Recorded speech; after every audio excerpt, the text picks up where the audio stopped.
એક તરફ ગૃહમંત્રીએ સમગ્ર રાજ્યમાં વધતા જતા અસામાજિક તત્વોના આતંકને અટકાવવા માટે ખાસ સૂચના આપી છે, પરંતુ ડીસામાં અસામાજિક તત્વો પર અંકુશ મેળવવામાં પોલીસ નિષ્ફળ સાબિત થઈ રહી છે અને તેના લીધે શહેરમાં અસામાજિક તત્વો બેફામ થઈ ગયા છે। શહેરમાં અસામાજિક તત્વોનો ત્રાસ કેટલો છે તે સાબિત કરતી ઘટના સામે આવી છે। હોસ્પિટલમાં સારવાર લઈ રહેલા આ શખ્સનું નામ છે જયેશ ઠક્કર। જયેશ ઠક્કરનું માનીએ તો સુખદેવ ઠાકોર નામના શખ્સે તેને પોતાની ઓફિસ ધંધા બાબતે બોલાવ્યો હતો અને જયેશ ઠક્કરે તેની સાથે ધંધો કરવાની ના પાડતા ઉશ્કેરાયેલા સુખદેવ ઠાકોરે તેની જ ઓફિસમાં પડેલા લાકડાના ધોકા વડે આરોપીને માર માર્યો હતો। બાદમાં સુખદેવ ઠાકોરની ઓફિસમાં રહેલા દશરથ ઠાકોરની રિક્ષામાં બેસાડીને જયેશ ઠક્કરને રાજપુર નદીના પટમાં લઈ ગયા હતા અને ત્યાં પણ વધુ માર માર્યો હતો અને બાદમાં આ શખ્સો જયેશ ઠક્કરના ભાઈને ફોન કરીને 5 લાખની માંગણી કરી હતી।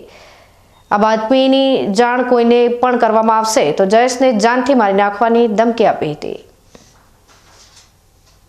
બાદ આ શખ્સોએ જયેશની રિક્ષામાં બેસાડીને ડીસા લાવી મૂકી દીધો હતો। આ ઘટનાને પગલે ગભરાઈ ગયેલા જયેશ ઠક્કરને સારવાર માટે ડીસામાં હાઈવે વિસ્તારમાં આવેલી ડોક્ટર અંકિતભાઈ પડિયારની હોસ્પિટલ ખાતે ખસેડાયો હતો। આ ઘટના બાદ જયેશ ઠક્કરે પોલીસને જાણ કરતા પોલીસે હોસ્પિટલ પહોંચીને જયેશની ફરિયાદ લીધી છે। જયેશ દ્વારા આપવામાં આવેલી ફરિયાદમાં સુખદેવ ઠાકોર, દશરથ ઠાકોર, મારવાડી છોકરો અને એક અજાણ્યો શખ્સ સામે ગુનો નોંધ્યો છે। મને સાંજે 7 વાગે સુખદેવ ઠાકોરનો કોલ આવ્યો કે તું ઓફિસ આવ, તારું કામ છે ધંધાકીય વાત કરવા માટે। હું ગયો ઓફિસ, એમની 5 મિનિટ અમારા વાતચીત થઈ। ધંધાકીયમાં મેં ના પાડી એમને કે મારે તમારી જોડે ધંધો નથી કરવો, એટલે એમને 3-4 ધોકા લઈ ઓફિસની અંદર મને માર માર્યો। 2 પગ ફ્રેક્ચર થઈ ગયા મારા। ત્યાંથી ઓફિસની બહાર લઈને મને માર્યો। ત્યાંથી મને રિક્ષામાં નાખી 5-7 જણા 6-7 ધોકા બધું લઈ અને મને લઈ ગયા રાજપુર નદીના પટમાં। ત્યાં મને માર માર્યો। પછી મારા ફેમિલીવાળાને ફોન કરી અને ધમકી આપી, ફોન કરીને કે તારા ઘરવાળાને કે 5 લાખ રૂપિયા આપે તો તારું લોકેશન આપું, એ રીતે ફોન કર્યો ઘરવાળાને।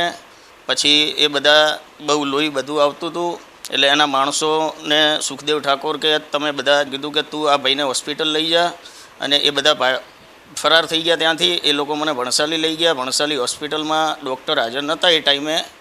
પછી ત્યાંથી મને હાઈવે મૂકવા જતા હતા, એટલે રૂરલ પોલીસ સ્ટેશન જોડે મારા ફેમિલીવાળા ઊભા હતા, ત્યાં મેં એમને બૂમો પાડી અને એ લોકો મને બચાવ્યો એ ટાઈમે।